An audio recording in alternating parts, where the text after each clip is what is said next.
Hi friends, welcome to my channel. இன்றைக்கி நம்ம பார்க்க போகிறது 10 நிமிஷத்தில் ஈஸியாக செய்யக்கூடிய தக்காளி சாதம் தான் பார்க்க போகிறோம். நீங்கள் ஃபஸ்ட் டைம் நம்ம சேனலுக்கு வந்திருக்கேன்னு சொன்னால் கீழே இருக்க சப்ஸ்கிரைப் பட்டனை கிளிக் பண்ணிக்கோங்க. பக்கத்துலேயே இருக்க பெல் ஐக்கானையும் டச் பண்ணிக்கோங்க. அப்போ தான் நான் போடுற வீடியோ உங்களுக்கு உடனே வந்து சேரும். ஓகே, வாங்க இப்போ போய் நம்ம எப்படி தக்காளி சாதம் செய்யலான்னு பார்க்கலாம். இந்த தக்காளி சாதம் செய்கிறதுக்கு தேவையான பொருட்களை நம்ம ஃபஸ்ட்டு பார்த்துடலாம். வெங்காயம், தக்காளி, கொத்தமல்லி, கருவேப்பிலை, இந்த 4 இன்க்ரீடியண்ட் மட்டும் போதும். ஈஸியாக நம்ம 10 நிமிஷத்தில் தக்காளி சாதம் செஞ்சிடலாம். வாங்க ஃபஸ்ட்டு அடுப்பை பற்ற வச்சுக்கணும். அடுப்பை பற்ற வச்சதுக்கப்புறம் ஒரு பேனை வந்து நம்ம அடுப்பு மேலே வைக்கலாம். பேன் நல்லா ஹீட் ஆகணும். ஹீட் ஆனதுக்கப்புறமா ஹீட் ஆயிடுச்சான்னு செக் பண்ணிக்கோங்க. ஹீட் ஆயிடுச்சுன்னா 3லேருந்து 4 டீஸ்பூன் வரைக்கும் ஆயில் ஆட் பண்ணுங்கள். ஆயில் ஆட் பண்ணதுக்கப்புறம் அந்த ஆயில் வந்து நல்லா ஹீட் ஆகணும். ஏன்னா நம்ம ஆயில் ஹீட் ஆகாமல் கடுகு போட்டோம்னா கடுகு பொரியறதுக்கு லேட் ஆகும். ஸோ நம்ம நல்லா ஆயில் ஹீட் ஆனதுக்கப்புறம் கொஞ்சம் கடுகு எடுத்து போடுறோம். கடுகு போட்டு கடுகு பொரிஞ்சு வந்ததுக்கப்புறம் கொஞ்சம் உளுத்தம் பருப்பும் போடுறோம். உளுத்தம் பருப்புக்கு அப்புறம் கடலப்பருப்பும் கொஞ்சம் போட்டு இந்த 3த்தையும் போட்டு ஃபஸ்ட்டு நல்லா வதக்கணும். இது நல்லா கோல்டன் ப்ரௌன் கலரில் வர வரைக்கும் இதை வந்து வறுக்கணும். நல்லா வறுத்துட்டே இருக்கணும், இல்லாட்டி இது வந்து கருகி போயிடும். நீங்கள் வந்து அடுப்பை கொஞ்சம் ஸ்லிம்லேயே வச்சு செய்யுங்க, ஏன்னா கருகி போயிடுச்சுன்னா வேஸ்ட் ஆயிரும். ஃபஸ்ட்டு இது நல்லா தாளித்ததுக்கப்புறம் கருவேப்பிலை இதோட போடணும். கருவேப்பிலை போட்டு கருவேப்பிலை நல்லா பொரிஞ்சிட்டு இருக்கும் போது வெட்டி வச்சுருக்க வெங்காயத்தையும் சேர்த்திக்கணும். இப்போ நல்லா கிளறி விடுங்க.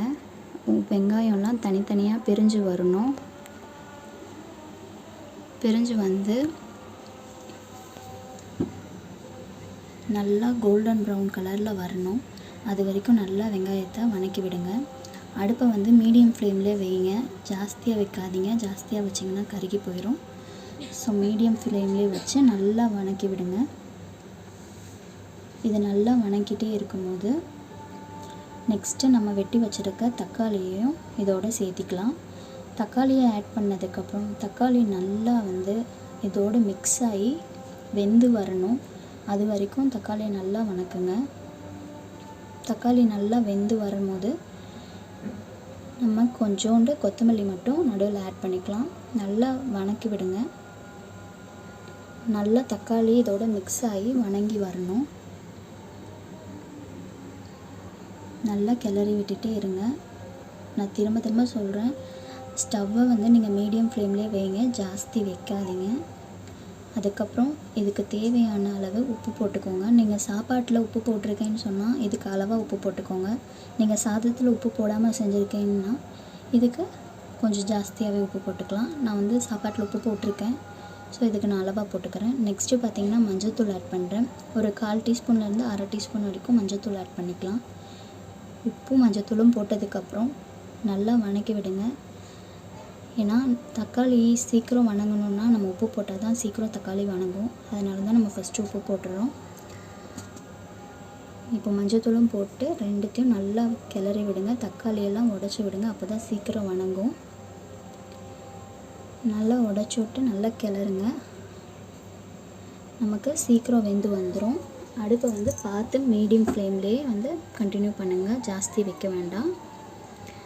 அதுக்கப்புறம் பார்த்திங்கன்னா இதுக்கு நான் போடுற மசாலாலாம் பார்க்கலாம். ஃபஸ்ட்டு மிளகாத்தூள் போடுறேன்.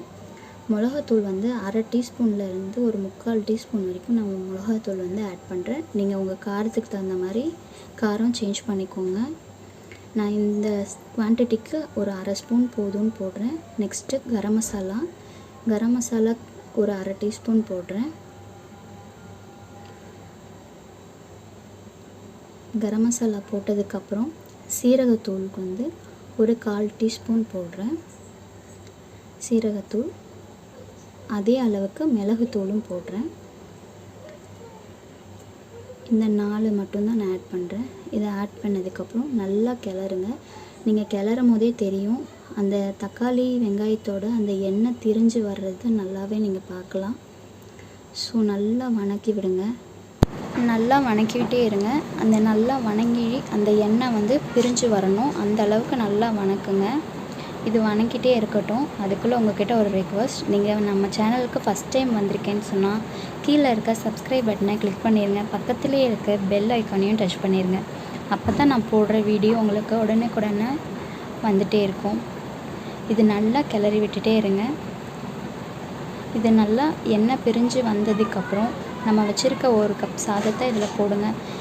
சாப்பாடுக்கு குழம்பு இல்லைனாலும், இல்லை பழைய சாப்பாடு மீதி ஆயிடுச்சு என்ன பண்ணுறதுன்னு தெரியலைனாலும் இந்த டிஷ்ஷை நீங்கள் செஞ்சு பார்க்கலாம். வெறும் 10 நிமிஷத்தில் ஈஸியாக செஞ்சு முடிச்சிடலாம். நம்ம வச்சுருக்க 1 கப்பு சாதத்தை இதில் உதுட்டி போட்டு நல்லா கிளறி விடுங்க. கிளறி விட்டிங்கன்னா ஈஸியான 10 நிமிஷத்தில் செய்யக்கூடிய தக்காளி சாதம் ரெடி. நல்லா கிளறி விடுங்க. கிளறி விட்டதுக்கப்புறம் நம்மக்கிட்ட மீதி இருக்கிற கொத்தமல்லி கருவேப்பிலை இலைகளை மேலே தூவி விட்டுருங்க. அவ்வளோதாங்க, ஈஸியான தக்காளி சாதம் ரெடி ஆகிடுச்சு. இதை நீங்கள் உங்கள் வீட்டில் செஞ்சு பாருங்கள். செஞ்சு பார்த்துட்டு எப்படி இருந்ததுன்னு எனக்கு கமெண்ட்டில் சொல்லுங்கள். வேறு ஏதாவது ரெசிபியோட வீடியோ வேணும்னாலும் என்கிட்ட கமெண்ட்டில் சொல்லுங்கள். நான் கண்டிப்பாக போடுறேன். மறக்காமல் நம்ம சேனலை சப்ஸ்கிரைப் பண்ணிடுங்க.